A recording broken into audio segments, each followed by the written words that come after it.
Bathroom রানী America থেকে বাংলাদেশে এসছে, স্বামীর সাথে কি যে হয়েছে, উলঙ্গভাবে ড্রেস পিনে আসিফ খানের সাথে জন্মদিন করলে।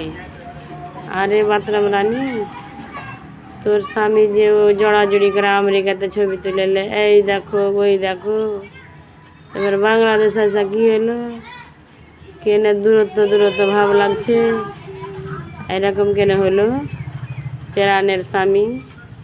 আরে অবৈধ স্বামী কোনোদিন স্বামী হয় না, ওই দুদিন মজ মাস্তি করে নিলে দিয়ে বাস শেষ, আমেরিকাতে তোর চুক্তি শেষ করে চলে এসছে। এটাই হলো রে বাথরুম রানী, বিয়া করার অবৈধ সম্পর্ক।